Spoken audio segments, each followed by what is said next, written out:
చాలా రోజుల క్రితం భారతదేశంలో ఓ చిన్న రాజ్యం సింహపురి. ఆ రాజ్యంలో ఉన్న ఒక పురాతన ప్రాసాదం గురించి జనులు భయాందోళనలో ఉండేవారు. చింతామణి ప్రాసాదం అని పిలిచే ఆ మహాభవంతి ఎప్పటినుంచో శూన్యంగా, నిర్జీవంగా నిలిచి ఉంది. ఆ ప్రాసాదం గురించి జనుల మధ్య కొన్ని భయానక కథలు ప్రచారంలో ఉండేవి. అక్కడ ఓ భూతముంది, గ్రామస్థులు గుసగుసలాడేవారు. రాజకుమారిని పిశాచంగా మారిపోయిందట. ఒకరోజు గోపాల్ అనే వ్యక్తి ఆ రాజ్యంలో అడుగు పెట్టాడు. అతను పట్టణానికి వచ్చిన కూలీ కార్మికుడు.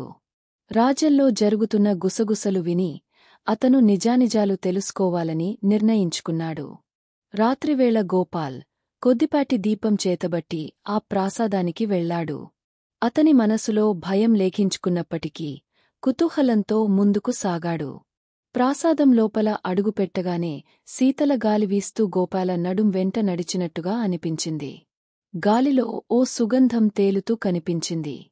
తీరా లోపలికి వెళ్లి చూస్తే ఓ మసక చీకటి మూలలో ఓ స్త్రీ ఆకారం కనబడింది. ఆమె శరీరం పొడవుగా ముసుగులో ఉన్నట్టుగా ఉన్నది. ఎవరు? గోపాల్ ధైర్యంగా అడిగాడు. ఆకారం కొంచెం ముందుకు సాగి ఓ యువతిగా మారింది. ఆమె అందంగా, శృంగారించిన కళ్లతో, నేను రాజకుమారి మృణాళిని, ఈ ప్రాసాదం నా ఇల్లు అని తీయని స్వరంతో చెప్పింది. గోపాల్ ఆశ్చర్యపోయాడు. అయితే మీరు? అన్నాడు గోపాల్. నా మరణం అన్యాయంగా జరిగింది అని రాజకుమారి చెప్పింది.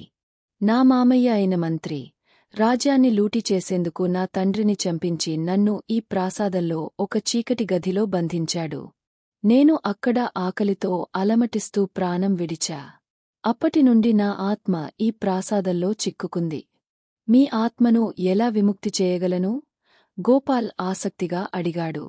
నా తండ్రి మణిమయ కిరీటం నన్ను విముక్తి చేయగలదు. ఆ కిరీటంలో ఉన్న ఎర్రమణితో ఆ గది తెరవవచ్చు. గదిలో ఉన్న నా అస్థికలను శాస్త్రోక్తంగా దహనం చేస్తే నా ఆత్మ శాంతి పొందుతుంది. కిరీటం రాజప్రాసాదంలోని ధనభాండాగారంలో ఉంది అని రాజకుమారి చెప్పింది. గోపాల్ తన ధైర్యంతో ఆ కిరీటం సంపాదించి రాజకుమారి బంధింపబడ్డ గదిలోకి వెళ్లి అస్థికలను తీసుకొని వచ్చి వాటికి అంత్యక్రియలు చేశాడు. వెంటనే ఆ ప్రాసాదంలో వెలుగులు వెల్లివిరిశాయి.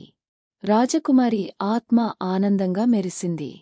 ధన్యవాదాలు గోపాల్, నువ్వు నా ఆత్మకు విముక్తి కల్పించావు అంటూ ఆమె గాలిలో కలిసిపోయింది. ఆ ప్రాసాదం ఇక మళ్లీ శూన్యంగా లేదు. ప్రజలు ఇక భయపడకుండా దానివైపు చూస్తూ గోపాల్ను గౌరవించసాగారు.